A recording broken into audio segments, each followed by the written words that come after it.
apa kira-kira mau. Kemudian setelah itu baru kontrak. Sampaikan apa yang Assalamualaikum warahmatullahi wabarakatuh. Selamat pagi, salam sejahtera untuk kita semua. Pada hari ini kita masuk pada perkuliahan keperawatan jiwa 2 dalam sub pokok bahasan strategi pelaksanaan tindakan keperawatan. Harusnya ini kita lakukan di lab. Cuman karena masih situasinya belum memungkinkan, jadi saya akan berikan teori secara langsung tentang SPTK. Nanti di akhir perkuliahan, jika waktu sudah memungkinkan, kita akan praktek di lab. Tapi untuk saat ini, teman-teman silahkan dengar penjelasan saya mengenai SPTK. Ya, langsung kita mulai saja ya. Untuk format SPTK nanti bisa diunduh di blog saya. Teman-teman tinggal klik link yang nanti akan saya berikan di deskripsi. Akan saya share juga. Nah, sekarang saya akan terangkan apa itu SPTK. SPTK merupakan singkatan dari Strategi Pelaksanaan Tindakan Keperawatan. Ini sering dilakukan oleh perawat jiwa dalam mengintervensi pasien-pasien dengan masalah keperawatan jiwa. Ibarat kata, ini seperti misalkan orang stand up comedy, dia pasti sebelum untuk tampil, dia bikin skrip dulu. Nah, skrip itu yang dirancang. Kemudian besoknya dia tampil. Nah, demikian juga SPTK. Ketika besok mau melakukan komunikasi terapeutik, malamnya kita bikin dulu strategi pelaksanaan tindakan keperawat. Tujuannya apa? Agar apa yang kita sampaikan dalam komunikasi terapeutik itu terstruktur dan mengurangi resiko blocking pada saat ketemu dengan pasien. Oke, dalam SPTK ada 4 aspek penting dalam bagian-bagiannya. Yang pertama itu adalah data mahasiswa, kayak nama, NPM, nomor metrik pasien, kemudian kemudian ada hari tanggal pertemuan pertemuan keberapa, pertemuan pertama hari keberapa gitu ya. Nah, kemudian juga yang kedua proses keperawatan.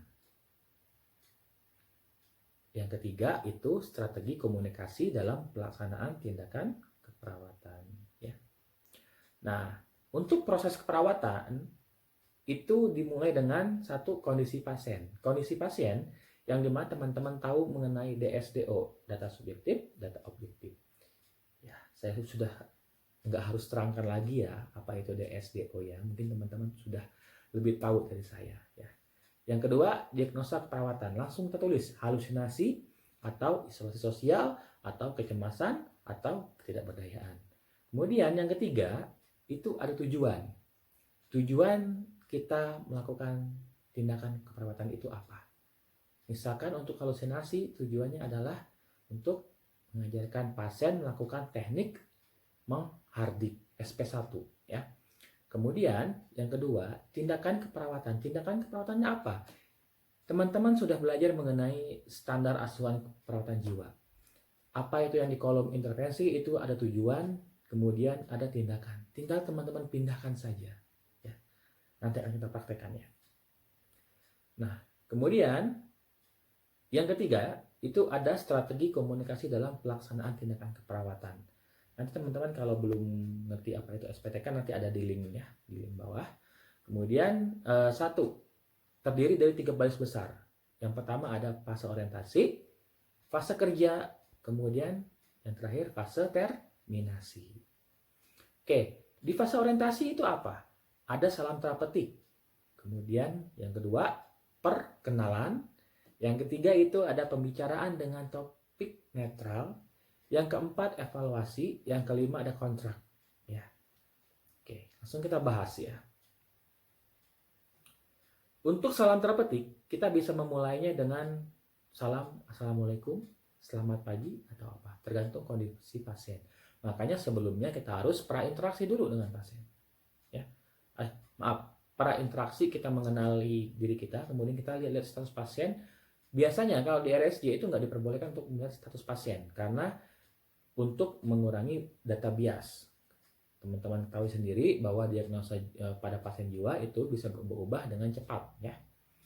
Nah, kemudian memperkenalkan diri. Di sini di memperkenalkan diri kita sampaikan, Pak, kalau masuk ini pertemuan pertama langsung perkenalkan, nama saya Krishna Wisnu Sakti, saya dari Stikes Jenderal Ahmad Yani Cimahi ya. Kemudian yang kedua itu ada membuka pembicaraan dengan topik umum. Misalkan seperti ini.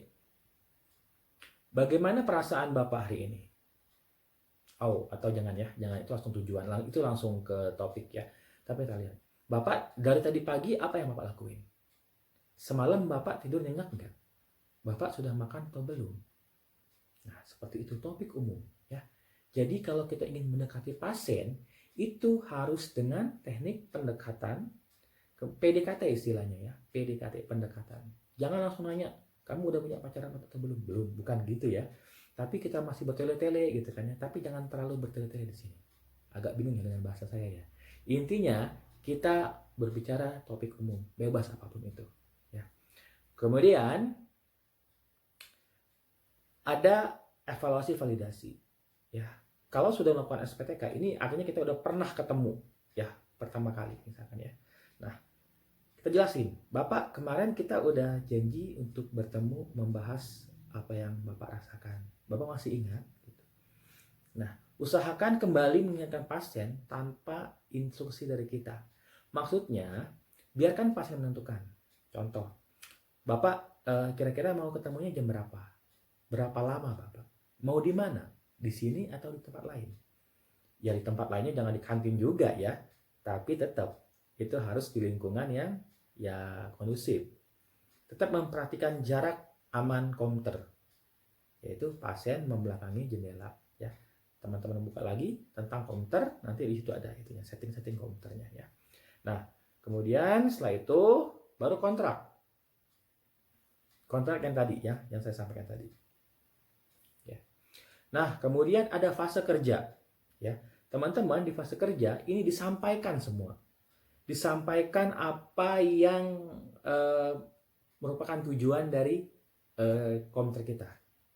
Misalkan tentang halusinasi SP1. Ingat, jangan menggiring opini pasien. Ya, misalkan kayak gini. Bapak mendengar sesuatu ya? Ya, jangan kayak gitu ya. Tapi kita tanya, Bapak apa yang Bapak rasakan? Biar di-explore. Ingat teknik counter explore ya. Itu yang harus dilakukan.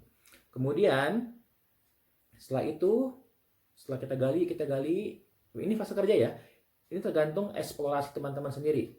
Yang penting inti di tujuan itu terjawab di sini. Ya. Nah, kemudian setelah itu baru ada terminasi. Terminasi merupakan bagian akhir dari counter ya, dan bagian akhir juga dari SPTK. Di terminasi ada evaluasi subjektif, ada evaluasi objektif. Di evaluasi subjektif itu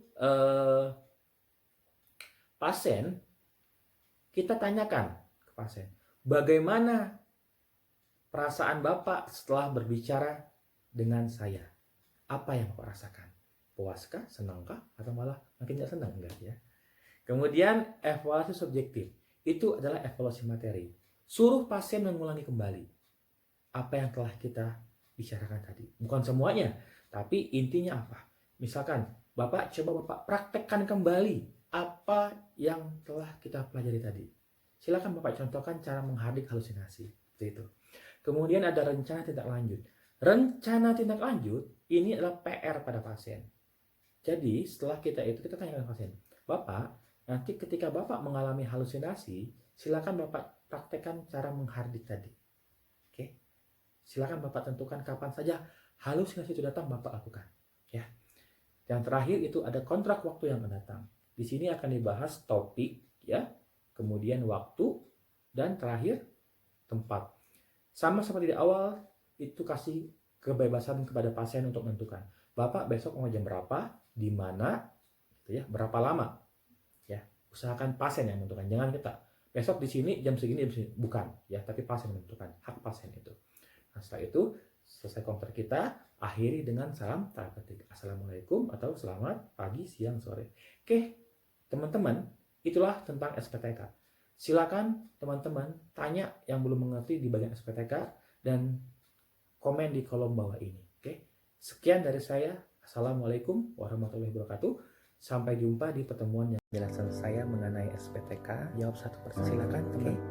Jangan lupa di like, di subscribe, sehingga nanti teman-teman bisa mengulangi kembali saya ini mau